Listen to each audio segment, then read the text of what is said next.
بسم اللہ الرحمن الرحیم۔ الصلاۃ والسلام علیک یا سیدی یا رسول اللہ وعلی آلک واصحابک یا سیدی یا حبیب اللہ۔ گنج بخش فیض عالم مظہر نور خدا، نا کساں را پیر کامل کاملاں را رہنما۔ ناظرین، برصغیر پاک و ہند میں دین اسلام کی تبلیغ کئی اولیاء اور بزرگان دین نے کی۔ ان بزرگان دین نے تبلیغ اسلام کے لیے اپنی جان، مال، یہاں تک کہ اپنی زندگیاں بھی اللہ کی راہ میں وقف کر دیں اور لوگوں کو وہ رستہ دکھایا جو اللہ نے اپنے متقی اور نیکوکار بندوں کے لیے چنا۔ وہ رستہ دکھایا کہ جس کو خود ہمارے آقا حضرت محمد صلی اللہ علیہ وآلہ وسلم نے اپنی امت کو اختیار کرنے کی تلقین کی۔ بہت سے بزرگان دین نے صراط مستقیم پر چلتے ہوئے بھٹکے ہوئے لوگوں کو سیدھا راستہ دکھایا۔ آج ہم انہی بزرگان دین میں سے ایک عظیم بزرگ حضرت داتا گنج بخش رحمۃ اللہ علیہ کے متعلق جانیں گے، ان کی زندگی کا مشاہدہ کریں گے اور ان کے کرامات سے فیوز و برکات حاصل کریں گے۔ حضرت سید علی حجویری المعروف داتا گنج بخش رحمۃ اللہ علیہ کا اصل نام علی بن عثمان بن علی ہے۔ آپ رحمۃ اللہ علیہ نے اپنی مشہور کتاب کشف المحجوب میں اپنا نام ابو الحسن علی بن عثمان بن علی الجلابی الحجویری تحریر فرمایا ہے، یعنی آپ کا نام علی، کنیت ابو الحسن اور لقب گنج بخش ہے۔ آپ رحمۃ اللہ علیہ کے والد کا نام عثمان تھا۔ آپ رحمۃ اللہ علیہ افغانستان کے شہر غزنی اور غزنی کے محلہ حجویر میں لگ بھگ 400 ہجری اور 1009 عیسوی میں پیدا ہوئے۔ آپ نجیب الطرفین سید زادے ہیں۔ آپ حضرت امام حسن رضی اللہ تعالی عنہ کی اولاد میں سے ہیں اور آپ کا شجرہ نسب یوں ہے: حضرت علی حجویری بن عثمان بن علی بن عبد الرحمن بن عبداللہ بن ابو الحسن علی بن حسن اصغر بن حضرت امام حسن بن حضرت علی رضی اللہ تعالی عنہما۔ صاحبزادہ ابو العاصم محمد سلیم حماد، سجادہ نشین درگاہ حضرت داتا دربار، اپنی تصنیف تذکرہ سراجۃ الاولیاء حضرت سید علی حجویری داتا گنج بخش رحمۃ اللہ علیہ صفحہ نمبر 45 میں لکھتے ہیں: حضور سید فیض عالم حضرت داتا گنج بخش رحمۃ اللہ علیہ کا قد میانہ، جسم سڈول اور گھٹا ہوا تھا۔ جسم کی ہڈیاں مضبوط اور بڑی تھیں، فراخ سینہ اور ہاتھ پاؤں مناسب تھے۔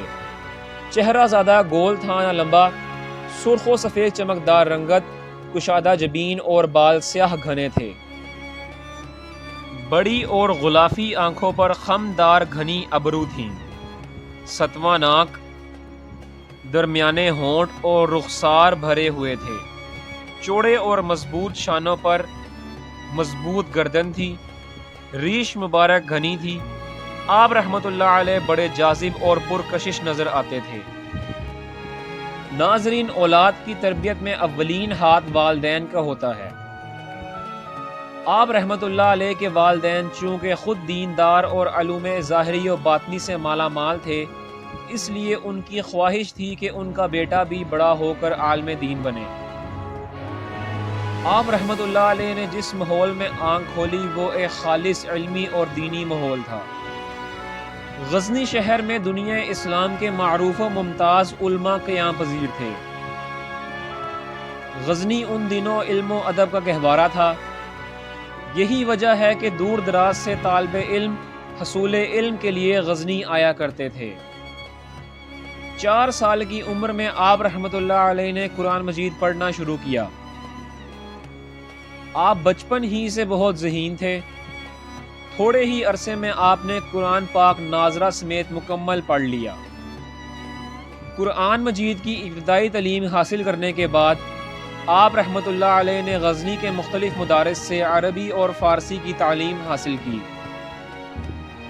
حضرت خواجہ مستان شاہ کابلی رحمۃ اللہ علیہ اپنی کتاب سلطان عاشقین میں فرماتے ہیں کہ جن کا دل خداوند کریم کی طرف متوجہ ہو وہ دنیا کی نعمتوں کی طرف آنکھ اٹھا کر بھی نہیں دیکھتے۔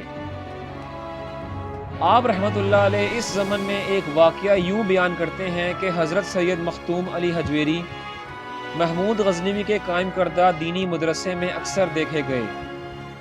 اس وقت آپ کی عمر بمشکل 12 سے 13 برس ہوگی۔ حصول علم کے جذبے سے سرشار آپ رحمۃ اللہ علیہ پڑھنے میں اتنا محو ہوتے کہ صبح سے شام ہو جاتی مگر آپ رحمۃ اللہ علیہ کبھی پانی تک نہ پیتے۔ رضوان نامی سفید ریش بزرگ اس مدرسہ کے مدرس تھے۔ ایک مرتبہ سلطان محمود غزنوی کا گزر اس مدرسہ کی جانب سے ہوا اور وہ اس عظیم درسگاہ میں آ گئے۔ دیگر شاگردوں کے برعکس حضرت علی حجویری رحمۃ اللہ علیہ اپنے کام میں اتنے مگن تھے کہ ان کو کوئی خبر نہ ہوئی کہ مدرسے میں کون آئے ہیں۔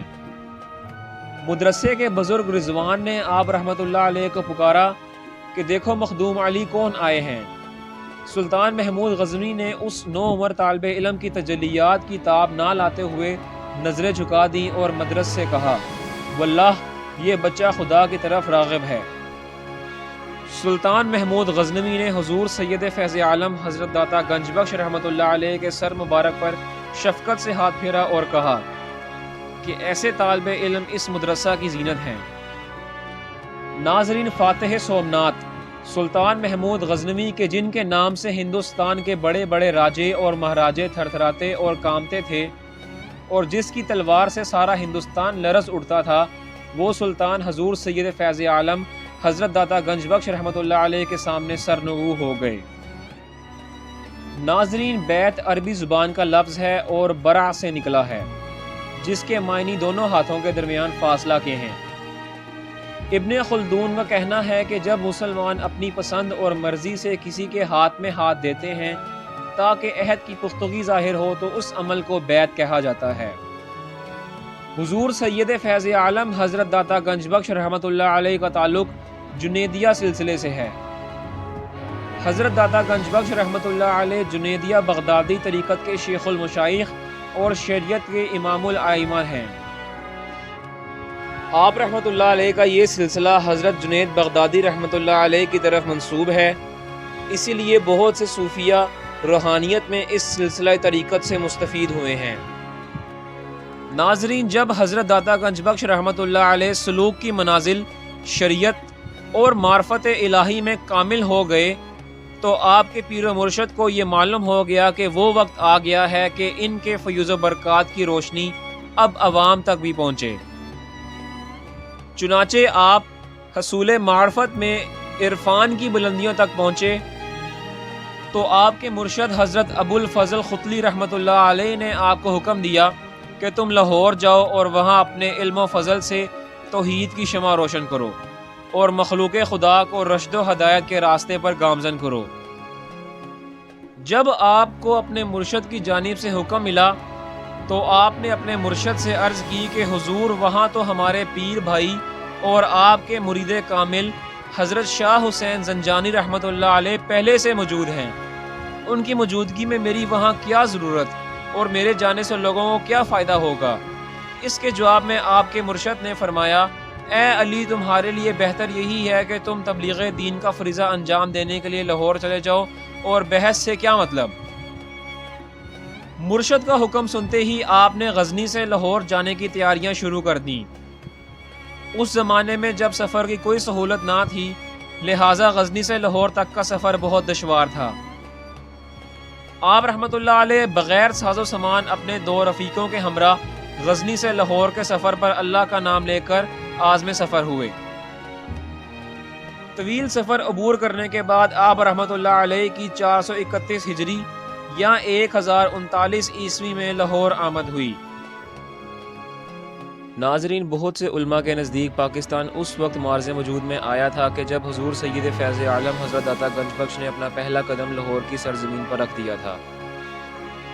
بہرحال جس وقت آپ لاہور پہنچے تو رات ہو چکی تھی، لاہور کے دروازے بند ہو گئے تھے، لہٰذا باہر رات گزاری۔ صبح ہوئی تو دیکھا کہ لوگ ایک جنازے کو اٹھائے قلعے سے باہر آ رہے ہیں۔ دریافت کیا تو معلوم ہوا کہ یہ جنازہ شیخ حسین زنجانی رحمۃ اللہ علیہ کا ہے۔ اس وقت آپ کو اپنے مرشد کے حکم کی حکمت سمجھ آئی۔ روایت ہے کہ جب آپ لاہور تشریف لائے تو ایک روز حضور اپنی قیام گاہ پر تشریف فرما تھے اور یاد الہی میں مصروف تھے۔ ایک بوڑھی عورت کا گزر ادھر سے ہوا جس کے سر پر دودھ سے بھرا ہوا مٹکا تھا۔ آپ رحمۃ اللہ علیہ نے اس بوڑھی عورت سے کہا کہ تم اس دودھ کی قیمت لے کر دودھ مجھے دے دو۔ اس عورت نے جواب دیا کہ میں یہ دودھ آپ کو نہیں دے سکتی کیونکہ میں یہ دودھ رائے راجو کو دیتی ہوں، اگر نہ دوں تو اس کے اثر سے بھینسوں کے تھنوں سے دودھ کی جگہ خون نکلنے لگتا ہے۔ آپ رحمۃ اللہ علیہ نے عورت کی یہ بات سن کر کہا کہ اگر تم یہ دودھ ہمیں دے جاؤ تو اللہ کی رحمت اور فضل سے تمہاری بھینسیں پہلے سے بھی زیادہ دودھ دیں گی اور تم ہر قسم کی آفت سے بھی محفوظ رہو گی۔ آپ کی باتیں سن کر وہ بوڑھی عورت آپ کو دودھ دینے پر رضامند ہو گئی۔ چنانچہ اس نے دودھ آپ رحمۃ اللہ علیہ کو دیا اور واپس گھر لوٹ گئی۔ شام کو جب اس عورت نے اپنے جانوروں کو دوہا تو انہوں نے روز کی نسبت زیادہ دودھ دیا، یہاں تک کہ اس کے گھر کے سب برتن بھر گئے۔ اللہ نے اس کے جانوروں کے دودھ میں برکت ڈال دی۔ یہ خبر جلد ہی لاہور کے قرب و جوار میں پھیل گئی کہ لاہور کے باہر اللہ کا ایک فقیر ہے، اس کو دودھ دیں تو دودھ اللہ کی برکت سے بھر جاتا ہے۔ چنانچہ دودھ میں برکت کی خاطر لوگ آپ کے پاس اپنے جانوروں کا دودھ لانے لگے۔ آپ اپنی ضرورت کا دودھ لے کر باقی دودھ لوگوں میں تقسیم کر دیتے، اور جب وہ لوگ اپنے گھروں میں واپس جا کر اپنے جانوروں کا دودھ دوہتے تو وہ پہلے کی نسبت زیادہ ہوتا۔ آپ کی اس کرامت کو دیکھ کر لوگوں نے رائے راجو کو دودھ دینا بند کر دیا اور لوگ اس کے خلاف ہو گئے۔ رائے راجو کو جب اصل حقیقت کا علم ہوا کہ اب اس فقیر کی دعا سے اس کا جادو اب بھینسوں کے تھنوں پر اثر نہیں کرتا تو اس نے سوچا کیوں نہ اس جادو کو تیز کر کے فقیر کو یہاں سے بھگا دیا جائے، جس کے پاس لوگ دودھ کا تحفہ لے کر جاتے ہیں، مگر وہ نہیں جانتا تھا کہ اللہ کے فقیروں کے ساتھ اللہ کی مدد شامل ہوتی ہے۔ چنانچہ انتقامی جذبے کے تحت وہ آپ کے پاس آیا اور کہنے لگا کہ آپ نے ہمارا دودھ تو بند کروا دیا ہے، اب ہمارے ساتھ مقابلہ کرو۔ پھر رائے راجو نے زبان میں کچھ پڑھا اور ہوا میں اڑنے لگا۔ خدا کے فضل سے آپ کی جوتیاں ہوا میں بلند ہوئیں اور اس کے سر پر پڑنے لگیں تو وہ زمین پر اتر آیا۔ آخر وہ آپ کے قدموں میں گر گیا اور مسلمان ہو گیا۔ اس کے پاس سارا سفلی علم تھا جس کی بنا پر اس نے لوگوں کو اپنا گرویدہ بنا لیا تھا، مگر اس کا سارا علم اللہ کے ولی کامل کے سامنے ہیچ ہو گیا اور وہ بے بس ہو گیا۔ یہی بے بسی اس کے مقدر کو جگا گئی اور پھر وہ سیدھے راستے پر آ گئے اور شیخ ہندی بن گئے۔ ناظرین، یہ واقعہ تذکرہ اولیاء پاکستان سے ہو بہو نقل کیا گیا ہے۔ حضور سید فیض عالم حضرت داتا گنج بخش رحمۃ اللہ علیہ فرماتے ہیں کہ ایک مرتبہ میں اپنے مرشد کے ہمراہ آذربائیجان کی آبادی سے گزرا۔ وہاں پر 2-3 خرقہ پوش مجھے نظر آئے جو کہ گندم کے ڈھیروں پر کھڑے تھے اور انہوں نے اپنے دامنوں کو کسانوں کے آگے پھیلا رکھا تھا تاکہ وہ کسان ان کے دامن میں اس گندم میں سے کچھ حصہ ڈال دیں۔ آپ رحمۃ اللہ علیہ فرماتے ہیں کہ میرے مرشد نے ان کی جانب نگاہ ڈالی اور قرآن مجید کی یہ آیت مبارکہ بیان فرمائی جس کا مفہوم یہ ہے: یہ وہ لوگ ہیں جنہوں نے ہدایت کے بدلے گمراہی خریدی تو ان کی تجارت نے ان کو کوئی فائدہ نہ پہنچایا اور یہ ہدایت یافتہ نہیں ہے۔ داتا حضور فرماتے ہیں کہ میں نے اپنے مرشد سے پوچھا کہ حضور یہ کس قدر ذلت میں مبتلا ہیں کہ لوگوں کے نگاہوں میں ذلیل ہو رہے ہیں۔ آپ رحمۃ اللہ علیہ کے شیخ نے فرمایا کہ ان کے پیر کو مرید جمع کرنے کی حرص ہے اور ان کو بھی دنیا اکٹھی کرنے کی حرص ہو گئی ہے، اور کوئی حرص کسی سے بہتر نہیں، اور امر و حکم کے خلاف کسی کو دعوت دینا حرص سے محض ہوتی ہے۔ ناظرین، یہ واقعہ حضور سید فیض عالم حضرت داتا گنج بخش رحمۃ اللہ علیہ کی مشہور کتاب کشف المحجوب سے نقل کیا گیا ہے اور ہو بہو آپ کے سامنے پیش کیا گیا ہے۔ حضور سید فیض عالم حضرت داتا گنج بخش رحمۃ اللہ علیہ فرماتے ہیں کہ ایک مرتبہ میرے ساتھ ایسا معاملہ پیش آیا کہ اس معاملے کو حل کرنے کے لیے میں نے بہت کوششیں کی، مگر کسی بھی طرح یہ معاملہ حل نہ ہوا۔ اس سے پہلے بھی میرے ساتھ اس طرح کا ایک معاملہ گزر چکا تھا، چنانچہ میں اس معاملے کے حل کے لیے حضرت بایزید بسطامی رحمۃ اللہ علیہ کے مزار مبارک کا اس وقت تک مجاور بنا رہا جب تک میرا معاملہ حل نہیں ہو گیا۔ آخر کار وہ معاملہ حل ہو گیا، چنانچہ میں نے اس بار بھی حضرت بایزید بسطامی رحمۃ اللہ علیہ کے مزار پر جانے کا فیصلہ کیا کہ جس کے لیے میں نے 3 بار غسل اور 30 بار وضو کیا، اور اس امید پر رہا کہ کشف حاصل ہو، مگر کشف نصیب نہیں ہوا۔ آخر ایک دن میں خراسان کے سفر پر نکلا۔ میں رات کے وقت علاقہ کے گاؤں کمس نامی جگہ پر پہنچا جہاں ایک خانقاہ تھی، جہاں صوفیوں کی جماعت موجود تھی۔ بہرحال میں نے ٹاٹ سے بنا خرقہ پہن رکھا تھا اور تھکاوٹ بہت ہو چکی تھی۔ میرے پاس صرف ایک آسا، چمڑے کے لوٹے اور ہاتھ کی لکڑی کے سوا کچھ نہ تھا۔ ان صوفیوں نے مجھے بہت حقیر خیال کیا۔ ان کی نظروں میں بہت ہی حقیر معلوم ہوا۔ اس جماعت میں کوئی بھی میرا شناسائی نہ تھا۔ مجھے دیکھ کر انہوں نے عام رواج کے مطابق آپس میں گفتگو کی کہ یہ شخص ہم میں سے نہیں، اور بات بھی یہی تھی کہ جو انہوں نے کہی میں واقعی ان میں سے نہیں تھا۔ لیکن میرے لیے لازم تھا کہ اس رات اسی جگہ قیام کروں۔ انہوں نے مجھے ایک بالا خانے پر بٹھا دیا اور خود اس سے بلند بالا خانے پر بیٹھ گئے۔ ایک روٹی انہوں نے میری طرف پھینکی جو کہ باسی ہو چکی تھی، اور باسی ہو کر سبز رنگ کی ہو چکی تھی۔ مجھے اس کھانے کی خوشبو بھی آ رہی تھی جو وہ خود کھا رہے تھے، اور ساتھ طنزیہ باتیں بھی کر رہے تھے۔ جب وہ بالا خانے پر کھانا کھانے سے فارغ ہوئے تو پھر خربوزے کھانے لگے اور اس کے چھلکے میرے اوپر پھینکنے لگے، کیونکہ ان کی نظروں میں بہت حقیر تھا۔ آخر میں نے اپنے دل میں کہا کہ اے اللہ، اگر یہ وہ لوگ ہیں جو تیرے دوست ہیں تو ان کو جامع دوست کیوں مل گیا، یا پھر مجھے ان سے علیحدہ نہ کیا ہوتا۔ حضور سید فیض عالم حضرت داتا گنج بخش رحمۃ اللہ علیہ فرماتے ہیں کہ ان کی طعن اس قدر مجھ پر زیادہ ہوتی جاتی کہ اندر سے میرا دل بہت خوش ہو رہا تھا، یہاں تک کہ ان کے طعن و طنز کے تیروں سے مجھ پر میرا معاملہ حل ہو گیا اور کشف مل گیا، اور میں نے سمجھ لیا کہ مشائخوں نے ان جاہلوں کو کس لیے اپنے اندر رکھا ہوا ہے اور وہ کیوں ان کا بوجھ اٹھاتے ہیں۔ ناظرین، یہ واقعہ بھی حضور سید فیض عالم حضرت داتا گنج بخش رحمۃ اللہ علیہ کی معروف کتاب کشف المحجوب سے ہی لیا گیا ہے اور ہو بہو آپ کے سامنے نقل کیا گیا ہے۔ ناظرین، اللہ کے ولی جہاں کہیں بھی گئے وہاں سب سے پہلے انہوں نے اللہ کا گھر یعنی مسجد بنائی، کیونکہ مسجد اسلامی معاشرت کی بنیاد ہے۔ چنانچہ حضور سید فیض عالم حضرت داتا گنج بخش رحمۃ اللہ علیہ نے بھی لاہور میں مسجد کی بنیاد رکھی۔ آخر چند دنوں میں مسجد کی تعمیر مکمل ہو گئی۔ ادھر ادھر کے لوگوں نے آ کر دیکھا کہ مسجد تو بن گئی ہے، لیکن اس کے محراب کا رخ کعبۃ اللہ کی سمت یعنی مغرب کی طرف بالکل سیدھا نہیں ہے، بلکہ جنوب کی طرف کچھ مائل ہوتا معلوم ہوتا ہے۔ تو لوگوں نے اس پر اعتراض کیا۔ آپ رحمۃ اللہ علیہ نے ان لوگوں کا اعتراض سنا اور فرمایا کہ آؤ سب سے پہلے نماز ادا کرتے ہیں، کیونکہ نماز کا وقت ہوا چاہتا ہے۔ اذان ہوئی، اس کے بعد نماز کی جماعت کھڑی ہوئی۔ آپ رحمۃ اللہ علیہ نے خود امامت فرمائی۔ جب لوگ نماز سے فارغ ہو گئے تو آپ رحمۃ اللہ علیہ نے لوگوں کو مخاطب کرتے ہوئے فرمایا کہ کچھ لوگ کہتے ہیں کہ یہ مسجد قبلہ رخ نہیں ہے، آؤ دیکھو کہ قبلہ کس طرف ہے۔ جب لوگوں نے سامنے نظر ڈالی تو دیکھا کہ مسجد سے کعبۃ اللہ نظر آنے لگا، کیونکہ اللہ تعالیٰ نے اپنے ولی کو مکرم رکھنے کے لیے مسجد سے لے کر کعبۃ اللہ تک تمام حجابات کو درمیان سے اٹھا دیا۔ لہٰذا سب لوگ اس بات پر حیران ہوئے کہ یہ اللہ کے کتنے عظیم اور باوقار ولی ہیں۔ تمام اعتراض کرنے والے بڑے نادم ہوئے کہ ہم نے حضرت علی حجویری رحمۃ اللہ علیہ کی تعمیر کردہ مسجد پر اعتراض کیوں کیا۔ پھر انہوں نے آپ رحمۃ اللہ علیہ سے معافی مانگی اور دلی معذرت کی۔ اس پر داتا حضور نے فرمایا کہ اللہ ہر چیز پر قادر ہے۔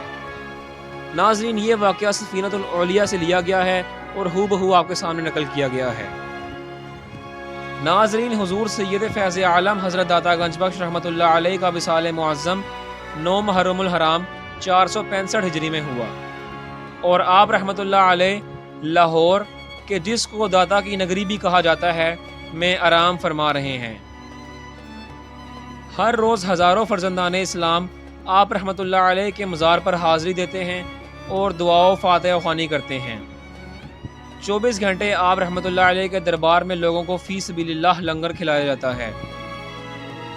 لاکھوں مرید آپ رحمۃ اللہ علیہ کے مزار پر حاضر ہو کر اللہ سے آپ رحمۃ اللہ علیہ کا وسیلہ دے کر دعا مانگتے ہیں، اور جب اللہ ان کی دعا قبول کرتا ہے تو وہ مریدین آپ رحمۃ اللہ علیہ کے مزار پر اللہ کی خوشنودی کے لیے اللہ کی مخلوق کو کھانا کھلاتے ہیں۔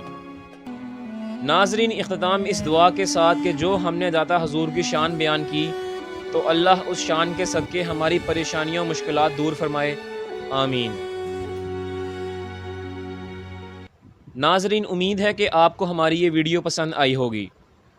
ہم آگے اپنی مزید ویڈیوز میں حضرت داتا گنج بخش رحمۃ اللہ علیہ کی مختلف کرامات کا ذکر کریں گے، تو ان ویڈیوز کو سب سے پہلے دیکھنے کے لیے آپ ہمارے چینل گریٹ انفارمیشن HD کو سبسکرائب کر لیں اور ساتھ ہی بیل آئیکن کو بھی پریس کر لیں تاکہ ہماری آنے والی ویڈیوز نوٹیفیکیشن کے ذریعے آپ سب تک آسانی سے پہنچ جائیں۔